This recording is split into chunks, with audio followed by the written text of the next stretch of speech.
ما يرتاندي هيدين هنوي ديدين را هادين هنوي دو حويني دزمية هنوي تاريخ ذي فنك هدي أن كاجا ورمو مدلوري 10 سنة أيام فنك كل حشري وحن قبل لا بيدي كان كالصومالي ذا جارهان مقالين تكشيء إنه أبين كان عاوة كسوقنا هاستي الرئيسي إن قاضي وحلو نشري سمسمي شعيل سلم اللعبة هاستا درجة عام بحضي اللي جاي إن حفلتها أروسيا marka Yurubta tagto meelo dad aan Soomaaliyeyn ay isugu imaadaan ay ka shidantaa aad aragto waa heestan dirgax oo laga yaabo deegaano ka baxsan deegaankan dawladda deegaan Soomaalida aad ka maqasho dhaqan bay noqotay meelo badan waliba heestaas markuu wareys maxay ku timid heestaasi deegaanka ma garanaysaa ama ummadii Soomaaliyeed halkan joogtay ee ku noolayd ayaa waxay kala qaateen fikirro kala gedisan oo kala fog marka dagaalo ayaga dhexdooda oo ma garanaysaa ay iskaga hor yimaadeen ama xaalada siyaasadeed oo iskaga hor yimaadeen awadeed ayay ku timid bay ahayd oo ma taqaanaay heestu ereyga af Soomaaligiihi asaga ismicneeya wuxuu leeyahay guriga waxa laga soo galay albaabka guriga hadaadan albaabka ka soo galino daaqada ka soo gasho dibkeeda leedahay inta qofka ibn aadanka abtirsado ayuu ereyga Soomaaliga abtirsada nabadda iyo colaadda midkay u badneedo haysta ka hadlaysa nabadda iyo dhibaatada jirta labadaba way taabanhaysay haddii aan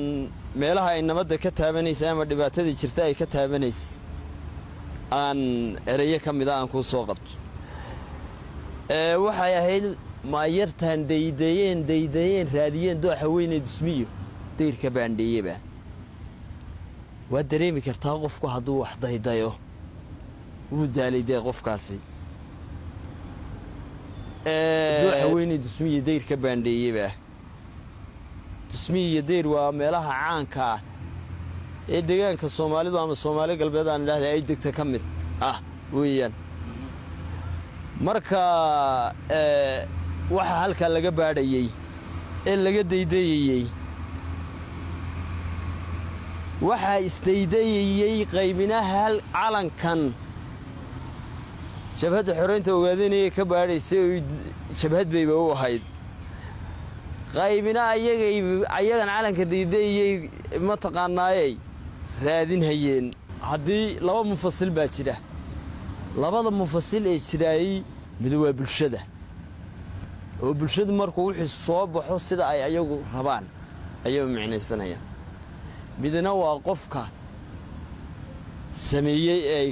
hal abuur kari uu ka yimid run ahaantii bariba waxa la yiri dirgax wax maxay nin walaw say ku anfacdo u qaada baan ku wari inkasto ma garanaysaa xilli laygu aqabadeeyay ay jirtay marka hadda dan ku weydiiyo dirgax macnaheedu muxuu yahay dirgax macnaheeda dhabta xaqiiqada haddaan ku sheegay dirgax waa dawlad